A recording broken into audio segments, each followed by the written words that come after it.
जैसे दोस्तों आपका ये शरीर है जो चोला आपने धारण करा हुआ है, जो एक दिन नष्ट हो जाएगा, जो मिट्टी का बना है, इसी तरह आपकी आत्मा का भी एक अस्तित्व है, एक छवि है, एक एग्जिस्टेंस है। उस पर भी मैल जमा होता है। शरीर पे तो इस दुनिया की गंदगी जो होती है उसका मैल जमा हो जाता है, लेकिन जो आपकी आत्मा है ना, उस पर जो मैल जमा होता है वो है खराब कर्मों का, नेगेटिव डीड्स का। दोस्तों आपकी सोल ही आपकी रियल बॉडी है। ये चोला तो बहुत टेम्परेरी है। अनंत काल से आपकी आत्मा जीवित है, जीवन जीते जा रही है, बॉडी बदलती जा रही है, नए जीवन पे जाती जा रही है। ये एक लंबी यात्रा पे निकली हुई है, लेकिन आत्मा कांस्टेंट है, अजर है, अमर है।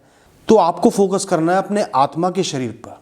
आत्मा पे चढ़ी गंदगी को, आत्मा पे पड़े हुए मैल को साफ करना है, ताकि आपकी जो सुपीरियर एग्जिस्टेंस है, जो इस लाइफ से परे है, इस लाइफ को भी इंक्लूड करती है, उसको साफ करना, उसको अच्छा करना, उसको इंप्रूव करना। अब दोस्तों मैं आपको बताऊंगा कि कौन सा ऐसा मैल है जो आपकी आत्मा पे चढ़ जाता है। दोस्तों ये मैल है आपके खराब कर्मों का, नेगेटिव डीड्स का। ये दुनिया ऐसी ही है, जिस इंसान का, जिस जीव जंतु का जन्म हुआ है वो नेगेटिव कर्म करेगा ही। इस दुनिया का स्ट्रक्चर ही ऐसा है, इस लाइफ का ऑपरेशनल स्ट्रक्चर ही ऐसा है, लाइफ ऐसे ही ऑपरेट करती है कि बुरे कर्म करना आसान बन जाता है जीवन जीने के लिए, अच्छे कर्म करना मुश्किल हो जाता है। यही तो गेम है। ये लाइफ रूपी गेम ऐसे ही तो चलता है। अगर सब कुछ अच्छा अच्छा ही हो, ये अच्छा करना बहुत आसान हो, तो लाइफ तो बहुत बोरिंग, बहुत डल हो जाएगी। वो लाइफ खत्म है, बेकार है। तो ये गेम इंटरेस्टिंग ऐसे बनता है कि नेगेटिव कर्म करना, खराब कर्म करना आसान बन जाता है, अच्छे कर्म करना मुश्किल बन जाता है। इसलिए हम खराब कर्म ज़्यादा करते हैं। इस वजह से हमारा कर्मोदय भी होता है। वो खराब कर्म, खराब परिस्थिति बन के अगली बार हमारे सामने आ जाते हैं, चाहे इसी जन्म में आ जाए, चाहे अगले जन्म में आ जाए। और जब सिचुएशन ही हमारे सामने खराब आएगी, अच्छी नहीं आएगी, तो खराब कर्म करना और आसान हो जाएगा। इस तरीके से आप खराब कर्मों में लिप्त होते जाते हो, आपकी आत्मा लिप्त होती जाती है, बिना नहाए, बिना सफाई के। दोस्तों जिस क्षण से आप जन्म लेते हो, उस क्षण से आपकी आखिरी सांस तक आप लाइफ में कर्म करते रहते हो। एक डेड बॉडी की तरह पड़े नहीं रहते ना, निरंतर कर्म करते रहते हो, कोशिश करते रहते हो, काम करते रहते हो, इस दुनिया से, इस नेचर से इंटरेक्ट करते रहते हो। कई बार आपके सामने कोई सर्कमस्टेंसेस आ जाते हैं, स्टिमुलाई आ जाता है, सिचुएशन आ जाती है, आप उस हिसाब से रिएक्ट करते हो। कई बार आप अपने नेचुरल इंस्टिंक्ट्स के बेसिस पे रिएक्ट करते हो, अपनी ज़रूरतों के बेसिस पे रिएक्ट करते हो। कई बार आप कुछ काम करने से, कुछ कार्य, कुछ कर्म करने से रुक जाते हो। कई बार आप रिएक्टिव काम करते हो, किसी ने कुछ कर दिया उसको रिएक्शन दे रहे हो। दोस्तों जो भी कर्म आपके द्वारा किया हुआ किसी दूसरे इंसान को, जीव को, जंतु को, नेचर को नुकसान पहुंचा रहा है, उनकी लाइफ में नेगेटिविटी ला रहा है, उनके साथ गलत कर रहा है, चाहे जान के कर रहे हो, चाहे अनजाने में कर रहे हो, वो नेगेटिव कर्म है। अब एक इंसान को जीने के लिए कुछ नेगेटिव कर्म करने पड़ते हैं। या तो आप बिल्कुल साधु बन जाओ, जो नहीं बन सकते, तो जीना है तो कुछ नेगेटिव कर्म करने ही पड़ेंगे। सब्जी भी खा रहे हो तो थोड़ा बहुत नेगेटिव कर्म हो रहा है। ज़मीन पे चल रहे हो, एक आध चींटी मर गई तो वो भी नेगेटिव कर्म है। लेकिन कुछ कर्म हमें करने पड़ते हैं। जैसे सांस ले रहे हो तो भी ऑर्गेनिज्म जा रहे हैं अंदर, लेकिन वो ऐसे कर्म है जो आप जीवित रहने के लिए अपनी ज़रूरतों के हिसाब से करते रहते हो।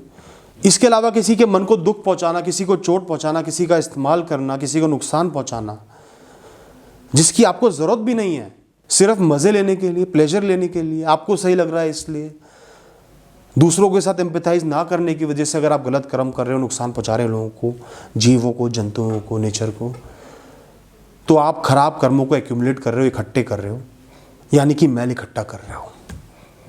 और ऐसा ही नहीं है कि सिर्फ मैल इकट्ठा होता है, आप उस मैल की सफाई भी करते हो। अच्छे कर्मों के द्वारा आपने किसी की मदद कर दी, किसी का साथ निभा दिया, किसी के साथ खड़े रहे। आपके ऊपर कोई बुरा कर्म का उदय हुआ, कोई परेशानी भोग रहे हो, शांति से, सहजता से भोग ली। लोगों की परेशानियों को लेके आप एक्टिव हो, उनके साथ खड़े रहते हो, कोशिश करते हो कि आपकी वजह से, आपके आचरण से किसी को नुकसान ना पहुंचे। अपनी ज़रूरतों को भी कहीं पर साइड रख के सेल्फलेसनेस दिखाते हुए लोगों की मदद कर देते हो, या लोगों के लिए उन रिसोर्सेज को छोड़ देते हो, तो आप अच्छे कर्म कर रहे हो। हर इंसान करता है। और इसी तरह बुरे कर्म अच्छे कर्मों से सेट ऑफ हो जाते हैं, आपकी सफाई हो जाती है। लेकिन दुविधा ये आती है कि हम बुरे कर्म ज़्यादा करते हैं, क्योंकि बुरे कर्म करना इस लाइफ में आसान होता है, जैसे मैंने आपको समझाया, और अच्छे कर्म कम करते हैं। तो अल्टीमेटली आपकी आत्मा थोड़ी सी मलिन रहती है, थोड़ी सी खराब रहती है, थोड़ी सी गंदी रहती है। और दोस्तों जब आपका जीवन खत्म होता है तो आपके कर्मों की एक टैली बनती है।